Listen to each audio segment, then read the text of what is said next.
My presentation is divided into three parts. In the first part, I cover the current macroeconomic environment. In the second part, I identify the policy actions required immediately to address the vulnerabilities and weaknesses on each one of these areas. In the third part, I cover some fundamental issues. Hey, come on. There are three aspects of the current situation that we should recognize. First, global conditions. Second, domestic political system stability and regime stability. And three, the domestic economic conditions.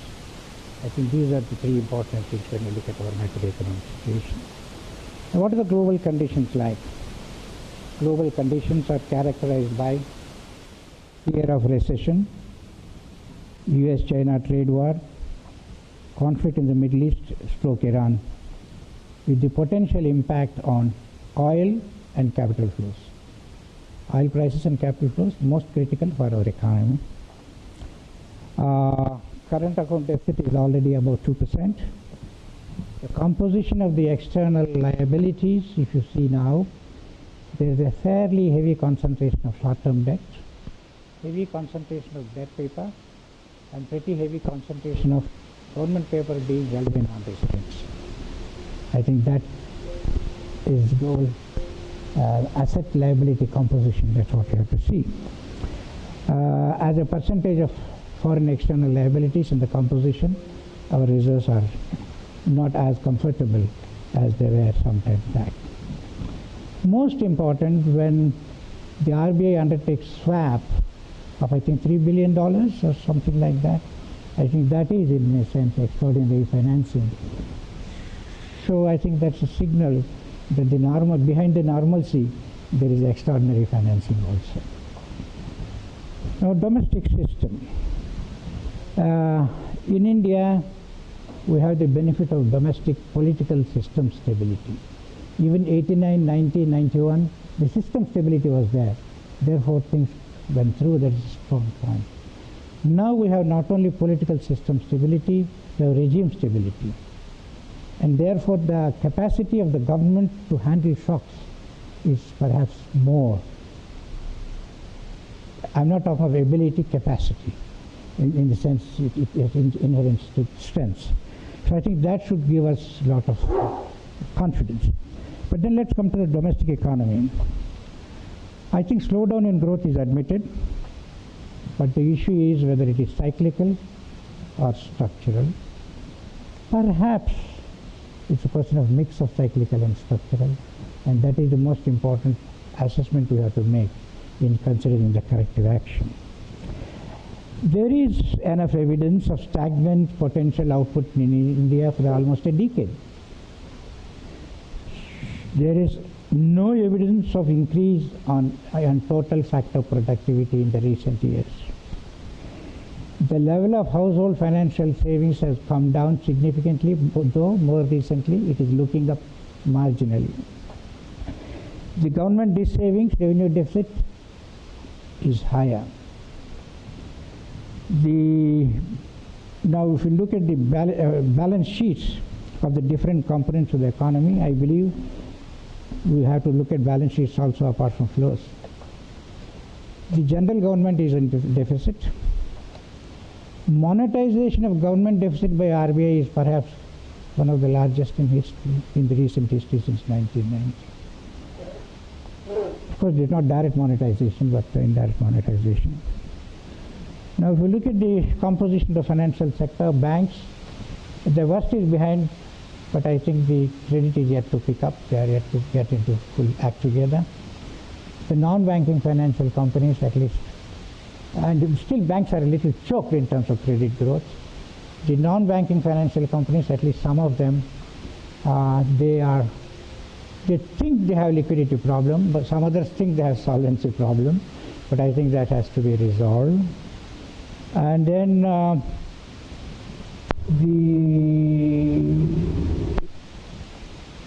the corporate sector exposure to external debt is rather high. Large corporates have large external debt exposure and therefore vulnerable to external shocks. And the households actually may be having more debt than before, 10, 20 years ago. So if household is more leveraged, the financial savings are less, the corporate's exposure to external debt is high, the government sector is leveraged, I suppose. So now you have if some balance sheets are strong and some balance sheets are not so leveraged, are more leveraged, policy maneuverability is more. For instance, if the financial sector is weak, if the fiscal is strong, then it's possible to handle it. But if both fiscal and financial balance sheets are weak, then policy maneuverability is less. Now let us see, and also the relationship between the balance sheets, and I argue that the financial sector and government sector are so interwoven that all risks ultimately go to the government sector increasingly, and that I'll come to later. Now let us look at the policy headroom, fiscal policy headroom. The true fiscal deficit in the current year is perhaps more than in the past. Basically, there is a bit of budgeting, but the degree of budgeting, if it is more than what I call the distance between the true fiscal deficit and the visible fiscal deficit. So that is one issue compared to the past. Public sector borrowing requirements seem to be larger than before, for whatever anecdotal evidence we have. But then how is the fiscal deficit sustainable?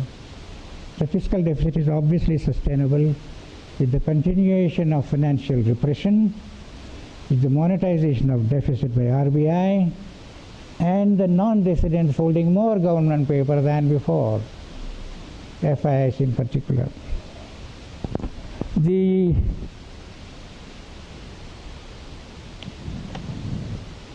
scope for fiscal stimulus should be assessed with reference to the possibility of crowding out effect relative to crowding in effects, in addition to the implications for the medium-term fiscal consolidation path. If we agree that fiscal consolidation is required, then we have to recognize that the headroom is less immediately, though unless we have some special strategies. In regard to monetary policy, this is constrained by the transmission mechanism, which is very evident. The interest rates are relatively low already for savers, though for the borrowers they are high, which is a reflection of the cost of intermediation in the financial system.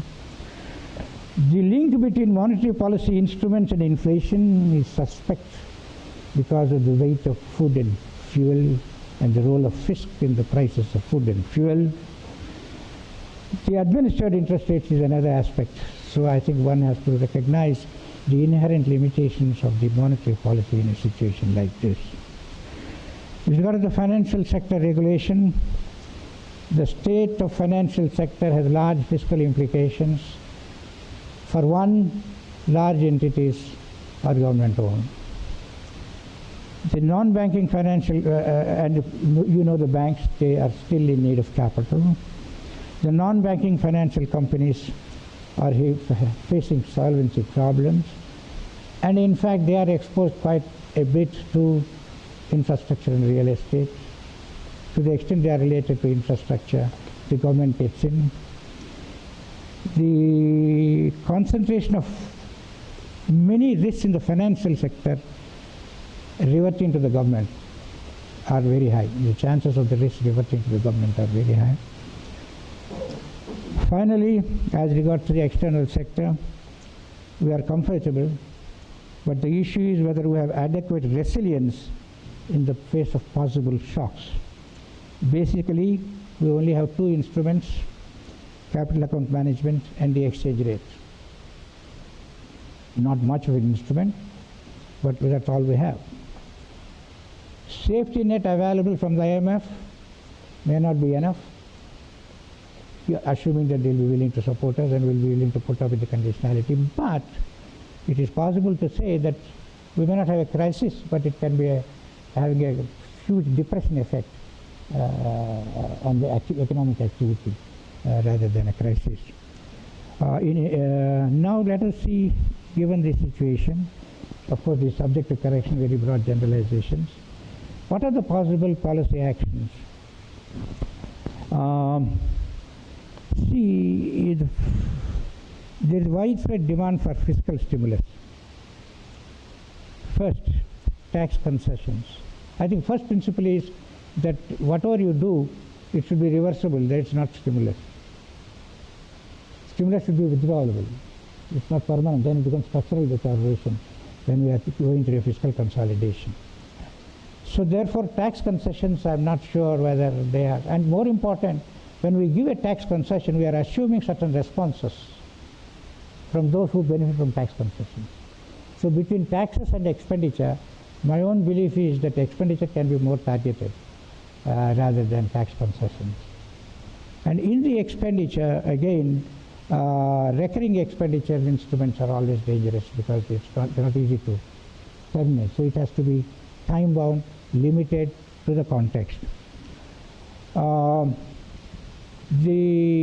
there is one possibility we in the 14th Finance Committee pointed out, that public enterprises are very low leverage. They depend heavily from equity from the government rather than debt. So that the return appears attractive. Actually, the best thing for the government to do, instead of taking the money from the enterprises to fill up the fiscal deficit, they should really encourage enterprises, assess their leverage, and drive them towards leverage. And they should have necessary flexibility, large presence. So in my view, the stimulus can be significantly through central public enterprises.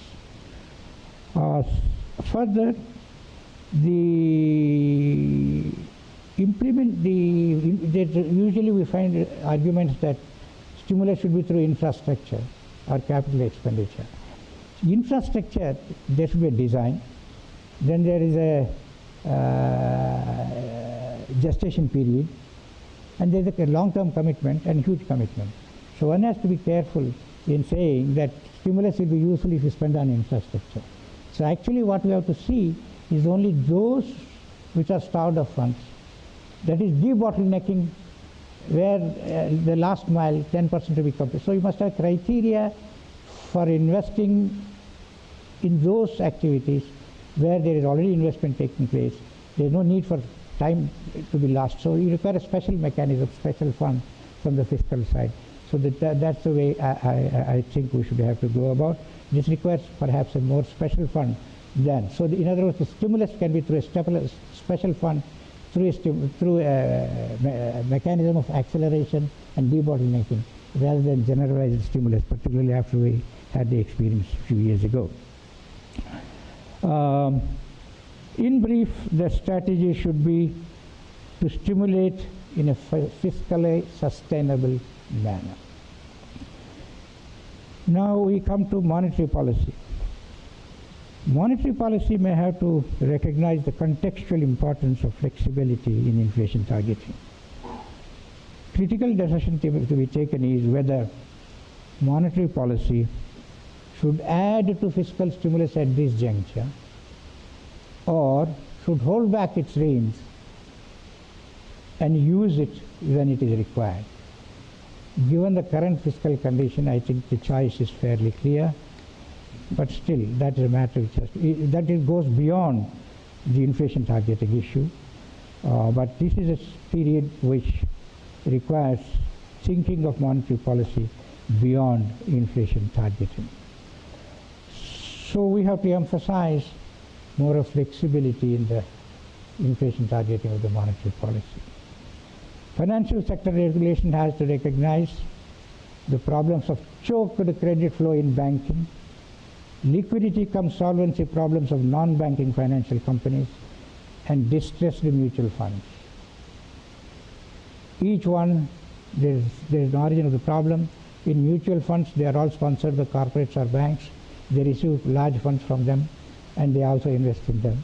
it is not something where the retail investors and households will go voluntarily. They will go only if they are afraid of the banks, I suppose, or tax concessions.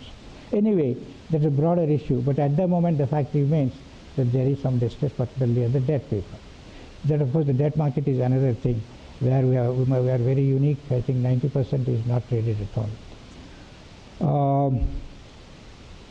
So I think there are two things that we have to do in regard to the financial sector. Again, like debottlenecking, you have to handle the problem through some mechanisms, immediate problem, rather than say that now what you do, maybe in non-banking financial companies, you have to make a distinction between the 2 or 3 large non-retail deposit-taking NBFCs. I think retail deposit-taking NBFCs are maybe affected by sentiment rather than by solvency issues. So I think some assessment of various categories of NBFCs so that the sentiment does not spread to all types of NBFCs. In regard to the external sector, I think effort should be to restrict short-term credit. This will reduce the vulnerability. This may also enable a more realistic exchange rate. My own preference, and I have expressed it some time back also, that we should aim for zero current account deficit in the normal course, and so that only when there are shocks we go to 2% rather than average of 2%. It should be a ceiling. In brief, de-risking, I would say, given the global uncertainties, I would say the de-risking should be the short-term objective and the long-term strategy also for management of external sector.